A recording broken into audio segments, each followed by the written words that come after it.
So okay guys, paano nga ba i-connect itong ating smartwatch or watch 4 or Hilo Watch 4 na smartwatch dito sa ating mobile phone.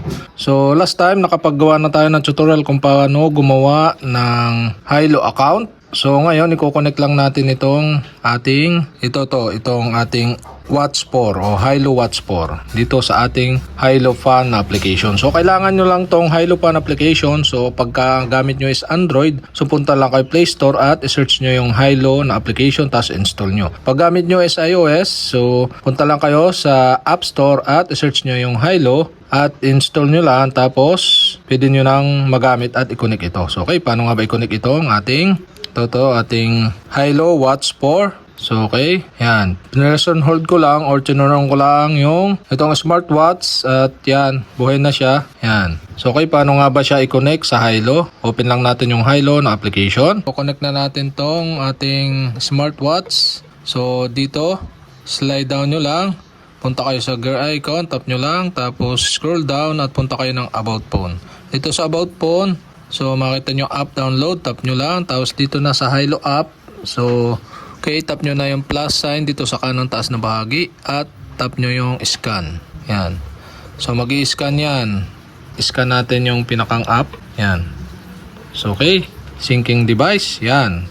Nagsisync na guys. So wait lang tayo. So preparing to pair. Yan. Guys, please the watch near the phone. So kailangan nasa kalapit. Ito to. Yan. Okay na.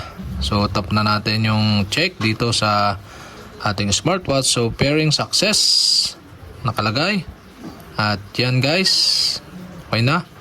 So pair successful. Okay, pair, yan, successful na nating na-pair. So back na tayo. Yan, kung anong oras nito, so ganun din dapat ang oras. So but iba pa. So try nating tap yung continue. Yan. So weather, so pwede natin skip yan, pero pwede nyong i-allow or skip. So skip na natin. So okay, applying setting to watch.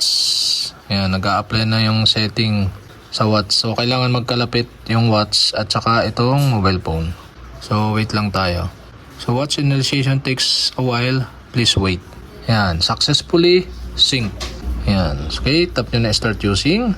Tapos pwede na kayong pumunta sa settings or pumunta na kayo sa home ng inyong Hilo Fan application. So pag may lumabas na ganito, later nyo na lang yan. So okay, successful na connected yan. May nakalagay na connected na at nakakonect na yung ating pinakang Hilo Watch 4 sa ating cellphone yan guys. So nakaset siya ng 19:33. Hindi pa nakaset ata ang oras nito. So paano nga ba iset? Okay, punta lang kayo dito sa baba.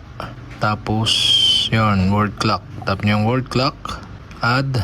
Tapos hanapin nyo yung Philippines. Yan. PH. Yan. PHI.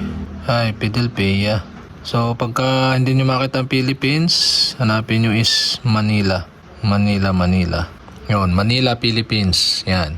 So, tap nyo yung Manila, Philippines. Yan. At magseset na yung oras ng ating smartwatch base sa ating sinelect na word clock. So, okay. Yan. Bumak natin. At yan. So hindi pa rin nabago.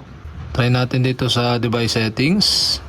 I-off natin yung 24 hours para 12 hours lang nakalagay. Raise to wake up. Yan. So back na natin. Yan. Tama na pala yung oras ng atin. Once na ma-set natin ang Philippines. Yan. Yung Manila, Philippines yan. 7:36 na. So okay na.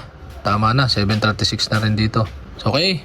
Ganun lang kadali mag-connect ng smartwatch natin na Hilo Watch 4 sa ating mobile phone sa pamamagitan ng Hilo Fan application. So okay guys, sana nakatulong itong video na to at kapag hindi ko pa kayo subscriber, mag-subscribe lang kayo sa aking YouTube channel. I-click nyo lang ang subscribe button at ang bell para updated kayo sa mga video tutorial like this. Okay? Salamat sa panonood.